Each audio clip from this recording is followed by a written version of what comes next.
Amigos, bienvenidos una semana más a otro episodio de Historias de Terror aquí en Gritos en la Noche. Para los que no estaban enterados, ahora cada semana pueden encontrar un segundo video de Historias de Terror los días miércoles a las 9 de la noche. La historia de hoy trata sobre fantasmas que despiertan a partir de objetos especiales. Fantasmas que quizá no se le presenten a todos los miembros de una familia o de un grupo en específico, sino a los más vulnerables o más puros de corazón. Recuerden que si ustedes tienen relatos como estos que quieran hacérnoslos llegar para compartirlos con todos nuestros amigos, pueden hacerlo a través de nuestra página de Facebook o nuestro correo electrónico que pueden encontrar aquí en la cajita de descripciones. Ahora sí, vamos a dar inicio a esta historia. Ustedes ya saben lo que tienen que hacer. Vayan por una taza de café, reúnan a la familia, apaguen la luz y quédense con nosotros.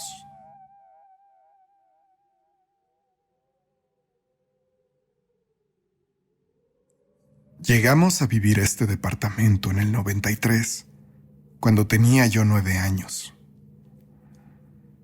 Siempre fue un lugar muy tranquilo, donde afortunadamente me encontré con muchos niños y niñas de mi misma edad, y formamos un grupo de amigos bastante unido que seguimos conservando contacto hasta el día de hoy, casi 30 años después. Por aquellos días, como niños que éramos, además de los juegos y las risas, no faltaba la ocasión en que nos pusiéramos a hablar de historias de terror. Compartíamos las leyendas que conocíamos y no dudábamos en hablar entre nosotros de cada acontecimiento extraño del que nos enteráramos.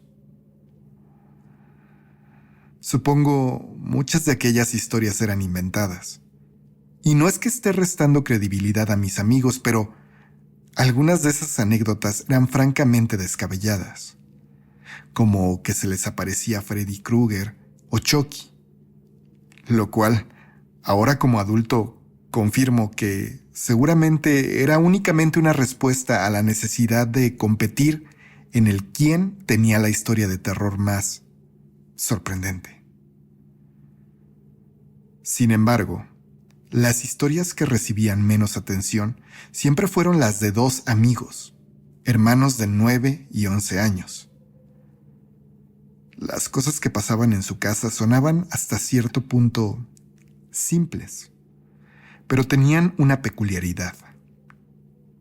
Todas tenían que ver con su hermano pequeño, Arturo, que apenas tenía 3 años. Mis amigos decían que no era raro que Arturo se metiera a jugar a su habitación y que lo escucharan platicando con alguien. Además, por las noches los juguetes de pilas de Arturo se encendían y cuando alguien pretendía apagarlos, los encontraba en la sala o incluso en la azotehuela, que eran lugares donde evidentemente no podrían haber estado. Era muy común que a todos en su familia les tocaran las puertas, y por las noches, al responder a ese toquido preguntando quién era, ocasionalmente escuchaban la voz de Arturito responderles, aunque ellos estaban seguros de que su hermano dormía profundamente. Nunca creímos aquellas experiencias. Después de todo, carecían de la espectacularidad de las historias de villanos de películas que otros de mis amigos contaban. Y con el tiempo, aquellos relatos se fueron perdiendo. Supongo que porque dejaron de ocurrir. Con los años, por supuesto, todos crecimos. La mayoría de mis amigos se fue de aquí. Hizo vidas muy lejos. Pero algunos de nosotros nos quedamos aquí hasta el día de hoy. En 2005 me casé. Sí, era aún muy joven, pero estaba enamorada completamente. Y ni mis padres ni los de mi novio pudieron hacer algo para persuadirnos. En 2007 nació mi hijo, Patricio, y con 3 años de edad cumplidos, su padre y yo nos dimos cuenta que quizá habíamos tomado decisiones apresuradas y que la vida no nos estaba llevando por un camino en conjunto, y decidimos separarnos. Por lo que, en noviembre de 2010, regresé a este departamento a vivir con mis padres y mi pequeño. Mis papás nos recibieron gustosos. Estaban felices de tener a su nieto en casa, y a mí me apoyaron cuidándolo para que yo pudiera terminar mis estudios universitarios en arquitectura. A pesar de la tristeza de la separación, todo estaba acomodándose para amortizarnos este camino y hacernos las cosas más llevaderas. La verdad, durante las primeras semanas fue muy bonito estar nuevamente con mis padres. Ver cómo sus ojos se llenaban de alegría con mi hijo, al que adoraban con locura. Y a pesar de la decepción que había pasado yo, nunca dejaron de creer en mí y me apoyaron incondicionalmente. Mi hijo también se sentía muy cómodo aquí y parecía estar muy feliz con sus abuelos, en casa. Unas semanas después de llegar al departamento, empezamos a notar cambios en Pato. No eran cambios malos ni nada que nos preocupara, pero notamos que por las tardes le gustaba mucho irse a su habitación y encerrarse a jugar. A veces lo escuchábamos platicar como si de verdad estuviera compartiendo el juego con alguien, por lo que mi mamá y yo comenzamos a sospechar que mi hijo no había procesado bien el duelo de la separación y probablemente, como un apoyo, había creado la figura de un mejor amigo, un amigo imaginario. No nos preocupamos demasiado. Decidimos que lo seguiríamos observando y a partir de eso tomaríamos cartas en el asunto, pensando en si era necesario o no llevarlo a algún tipo de terapia psicológica. Una tarde, una prima vino a visitarme acompañada de su hijo para que jugara con Pato. Mis padres y yo estábamos con ella en el comedor, mientras los niños jugaban en el cuarto, cuando de repente escuchamos el grito de dolor de mi sobrino. Como madres que éramos, tanto mi prima como mi madre y yo, de un salto y unos cuantos pasos, llegamos a la habitación donde estaban los niños. Diego, el hijo de mi prima, estaba de rodillas con el cabello revuelto, llorando sin parar. Pato estaba frente a él, francamente consternado por la situación, mientras que unos carritos de juguete y un payasito de mi hijo estaban tirados, aventados lejos de los niños. Regañé a mi hijo. Seguramente en un ataque de egoísmo, como a veces tienen los niños, no quiso prestarle sus juguetes a su primo, y se habían jalado el cabello o aventado.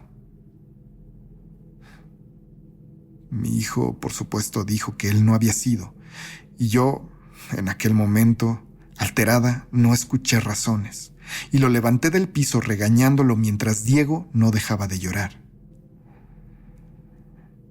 Les dijimos a ambos que no podían seguir jugando encerrados, y los llevamos al comedor con nosotros. Varios minutos después, cuando Diego se calmó, mi sobrino nos dijo que efectivamente él no había llorado por Pato, que mi hijo no le había dicho nada. Pero entonces, cuando nos contó lo que pasó, mis papás, mi prima y yo nos quedamos muy extrañados por su respuesta. Fue la niña. La niña me jaló el cabello, repitió mi sobrino. Y tras cuestionarlo sobre cuál niña, Dieguito nos dijo que cuando estaban jugando, de repente, las puertas del armario se abrieron y de ahí salió una niña pequeña, muy enfadada, que le jaló el cabello y arrojó los juguetes para que no los utilizaran. Mi prima, Mis papás y yo no supimos qué decir. Y simplemente les dijimos a ambos niños que no pasaba nada. Que lo que tenían que hacer era quedarse a jugar ahí frente a nosotros. Y que no estuvieran solos en el cuarto. Además, les dijimos que, si aquella niña regresaba, nos lo hicieran saber para regañarla personalmente. Los niños asintieron, y después de un rato sus emociones se tranquilizaron y continuaron sus juegos por el resto de la tarde, ahí en la sala. Aquel día, con ese tema, dejamos todo por la paz, pero al día siguiente, mientras cenábamos, mi madre decidió preguntarle a mi hijo sobre aquella niña que había señalado Dieguito. Le preguntó a Patricio si era verdad, y él le dijo que sí. Pato nos comenzó a contar que esa niña era su amiga. Nos dijo que la pequeña había querido jugar con él desde hacía unas semanas, cuando mi madre le había comprado un payaso de juguete en el mercado. Le preguntamos si aquella niña venía con el payaso o si el payaso era de ella. Pero mi hijo con toda la tranquilidad nos dijo que no, que a la niña le gustaban mucho los payasos y que por eso siempre quería jugar con ese muñeco. Patricio continuó describiendo a esa pequeña, diciendo que la niña usaba una playera de mangas largas y por encima un vestido café que él asoció con el uniforme escolar de sus compañeras, diciendo que era muy similar. O sea, un vestido de tirantes. Y aunque ya en ese momento a mi madre y a mí todo nos parecía muy tétrico, la realidad es que las siguientes cosas que dijo mi hijo nos pusieron los nervios de punta. Patricio nos contó que aquella niña le llamaba por las tardes para jugar en el cuarto, pero que le pedía que cerrara la puerta para que nosotros no la viéramos, porque, según sus palabras, a esa niña no le caían bien los adultos. Nos dijo también que aquella pequeña a veces venía de visita por las noches, despertándolo y pidiéndole que jugaran ya cuando todo estaba oscuro.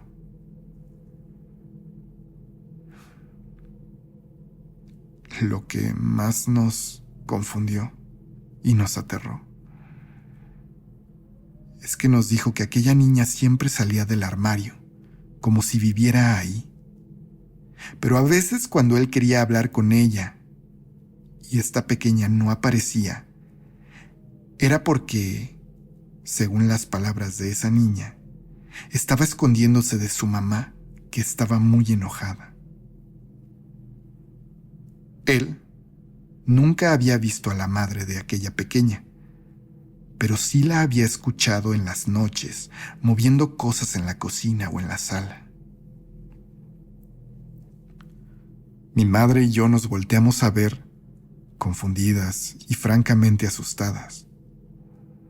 Durante semanas anteriores habíamos tenido en múltiples ocasiones la sensación de que había cosas en la cocina que amanecían en lugares distintos a aquellos en los que estábamos seguras de haberlas dejado. Además de que esto, sumado a lo que dijo Dieguito un día antes, nos convenció de que aquello no era un simple amigo imaginario de mi hijo y que probablemente teníamos algo más viviendo en la casa.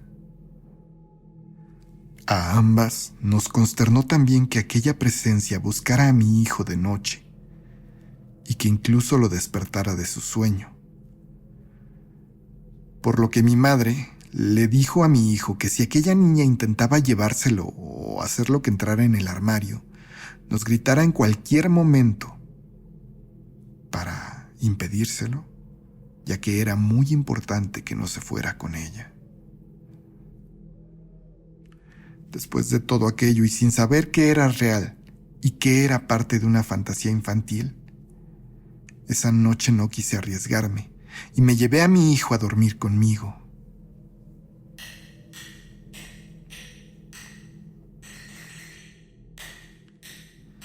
Me desperté de madrugada muy alterada. No pude distinguir en primera instancia qué ruido era el que me había interrumpido el sueño, y antes de poder despabilarme del todo, volteé para ver a Patricio. Y mi miedo se elevó a nivel de pánico en ese momento, al descubrir que mi hijo no estaba a mi lado. Di un grito para despertar a mi mamá mientras de un salto salí de la cama. Mi madre casi al instante salió de su recámara también, adormilada aún. Le dije que Patricio no se encontraba conmigo, pero antes de que pudiéramos hacer algo, el ruido que me había despertado volvió a sonar. Era un tamborcito. Un tamborcito que traía cargando aquel payaso que era de mi hijo y que ahora estaba en la sala sonando. Cuando fuimos para allá, tan súbitamente como empezó, el sonido se detuvo. En medio de la sala estaba aquel payaso con el que jugaba Pato, el payaso que había agarrado Diego, el payaso que mi hijo decía que le gustaba a la niña. En uno de los sillones estaba mi hijo completamente dormido. Mi papá cargó a mi pequeño y se lo llevó a su recámara con ellos, mientras mi madre me dijo que me calmara, que ya veríamos qué hacíamos en días siguientes. Yo aquella noche no pude volver a dormir, pero aquel evento fue como un despertar para todos.